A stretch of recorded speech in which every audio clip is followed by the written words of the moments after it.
बच्चे के लिए सबसे महत्वपूर्ण इंसान इस दुनिया में कौन है? उसके माता पिता, वही सबसे महत्वपूर्ण है। माता पिता बच्चे के लिए सबसे important, most trustworthy, most loving, most respected लोग हैं, राइट? और जब वही ट्रस्टवर्दी पर्सन, अगर मैं कहूँ मैं आप में पूरी तरह विश्वास रखता हूँ, I trust you, I have faith in you, तो आप जो भी कहेंगे वह बात मुझे सच लगेगी। और अगर मैं यह अपने बच्चे को कहूँ कि तुम्हें कुछ आता नहीं है, तुम कुछ सीखने के लायक नहीं हो, तो वह बच्चा हमें संपूर्ण निष्ठा रखता है, पूरा कॉन्फिडेंस रखता है, उसका हम में पूरा फेथ है, ट्रस्ट है। वह धीरे धीरे इस बात को एक्सेप्ट करने लगता है कि मम्मी कहती है, पापा कहते हैं तो ये सही है, मैं सच में ही इस लायक नहीं हूँ, मैं ये नहीं कर सकता, मैं वो नहीं कर सकता।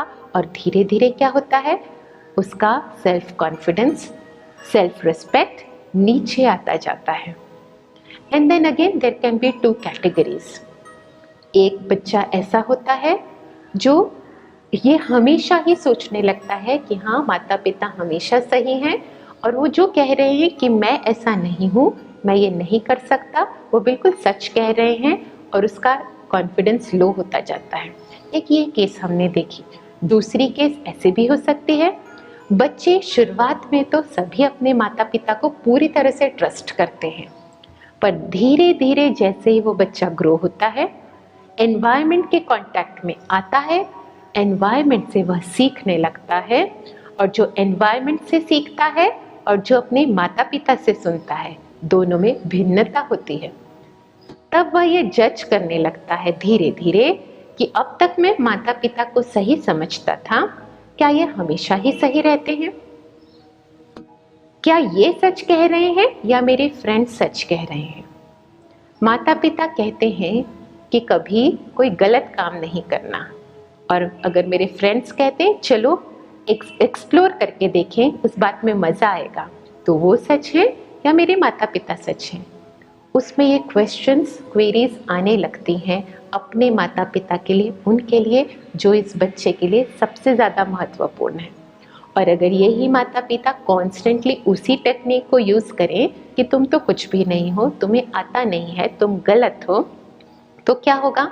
बच्चा एक्सटर्नल इन्फ्लुएंस में ज़्यादा आने लगेगा। कहते हैं ना, पीयर प्रेशर बहुत इम्पॉर्टेंट होता है एक एज में, बहुत इन्फ्लुएंसिंग होता है। वो किस लिए? वो इसलिए कि पीयर्स या फ्रेंड्स उसे एक्सेप्ट करते हैं द वे ही इज, क्योंकि वो समझते हैं कि इस एनवायरनमेंट में इस तरह का बिहेव करना, इस तरह के विचार आना बहुत नॉर्मल है, बहुत कॉमन है। वो उसको एक्सेप्ट करते हैं, और एक्सेप्टेंस के कारण उन दोनों का कनेक्शन बहुत अच्छी तरह से जुड़ने लगता है। और माता पिता हमेशा क्या कहते रहते हैं?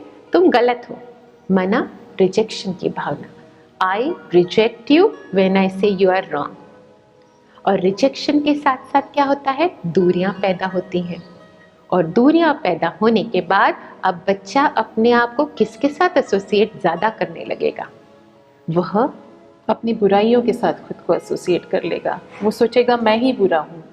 हाँ, वो सोचेगा मैं ही बुरा हूँ, और उसके जो फ्रेंड्स हैं वो भी इसी एज ग्रुप में हैं, वो इसी प्रकार के सोचते हैं, वो अपने आप को अपने फ्रेंड्स के साथ एसोसिएट करने लगेगा rather than associating himself with his parents.